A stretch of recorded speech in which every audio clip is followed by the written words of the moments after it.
Hi, my name is Sarah Bentley Pearson, and I am excited to share my podcast, which features wonderful talent that I've been so lucky to discover in the Southeast. This was born out of a list that I created in 2015 called Sarah's List. And through my work in real estate, which I've been doing since 2005, and styling work, and just my personal life and my personal interests, I've been able to meet so many wonderful people, and I'm excited to share them with you.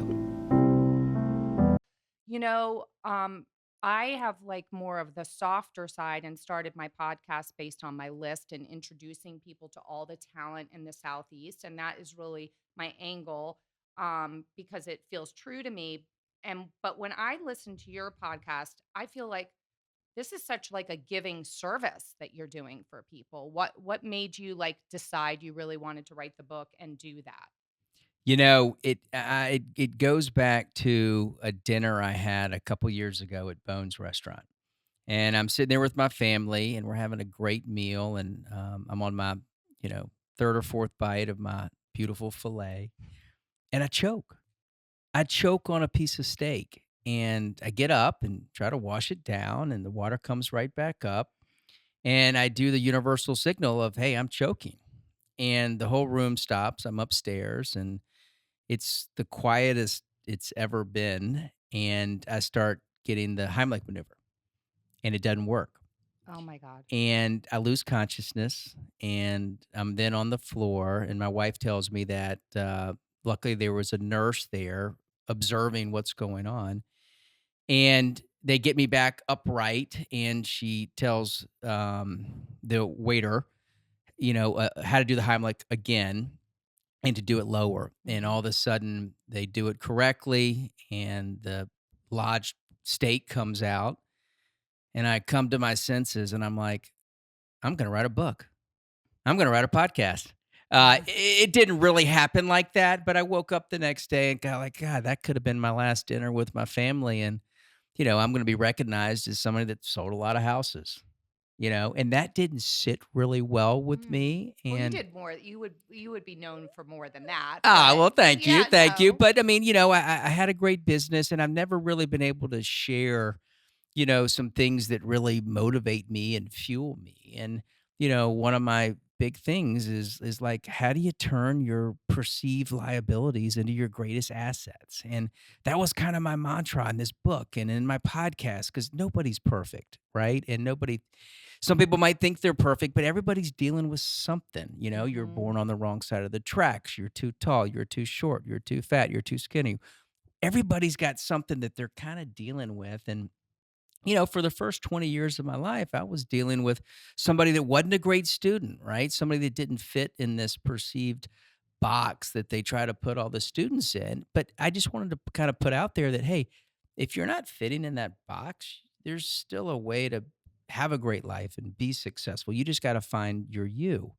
And I then started to embrace, being ADHD, and figured out that that's a superpower. You're able to do a lot of different things. And if you're able to channel that the right way, and then maybe use this dyslexia that's been a word that's been negative for your whole life, and been able to kind of change that around and use the way that your brain works backwards for positive things, and being able to do things differently, see the world differently, see business differently, creating your own path. I said, look, I've got some superpowers that everybody thought was this bad things, and that's why I've been able to sell more houses than the average agent, or be able to run multiple different businesses and that kind of thing.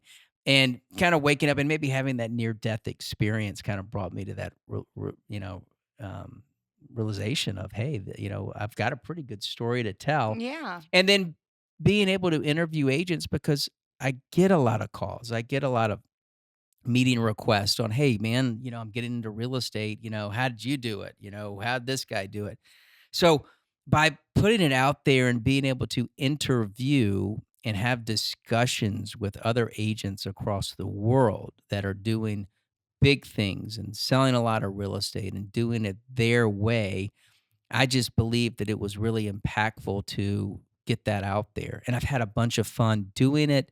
I have met so many people out there in different cities and everything else, and it's been really fun to do. So I've enjoyed doing it. Well, one thing that comes off about you is that you're very likable. You're very, um, you just have this energy that comes off when one meets you.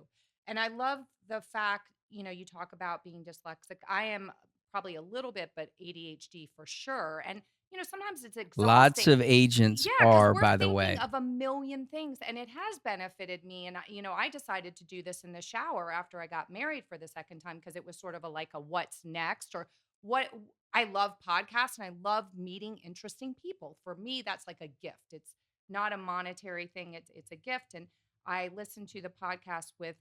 Did you ever watch Entourage? Yeah, yeah. So Ari, who's the main guy, who it's based on, I listened to a podcast with the real Ari, and he's dyslexic. And, I think people like us with our deficiencies in school can feel less than, which creates a little grit or creates a little push in you. And I feel like when I'm reading about your story and I've gotten to know you over the years, you've never really been ashamed of that. And having a child who has ADHD too, and you're in a environment at a nice private school, and they're kind of like making you scared and It's making hard you to feel thrive. less than. Medicate that kid. He is medicated, but you sit there and you're like in this environment with people who are, intellectuals, and they kind of make you feel less than. And I'm like, you know what? I know the real world and I know who's really successful in the real world. And it isn't academia always. Oh, it's not, and Yeah. and I was kidding about the medication because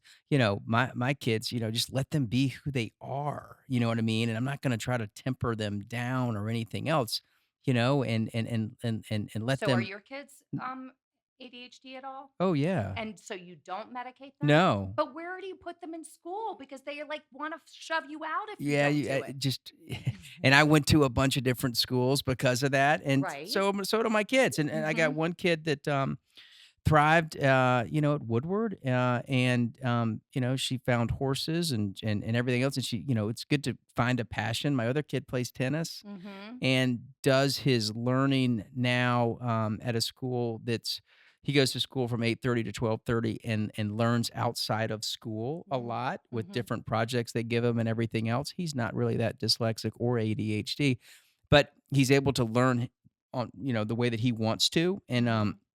really, really smart kid, and he's totally focused on tennis right now. Mhm. So we're giving him all the, everything he wants to do related to tennis. Um, so another thing I like about you is that you seem to be somebody who is constantly interested in improving yourself. Yeah. You talked about once your agenda and how you did it, and that wouldn't work for me. And I tried it, and then I forget it in the in the car, and I don't have it, so I have my own system. But I'm curious to hear from you about because I do want to get more into your podcast. But what things you've done that have really shaped you, not only as a businessman, which I'm interested in that, but I'm also more interested in you as a person and how what work you've done to improve yourself over the years.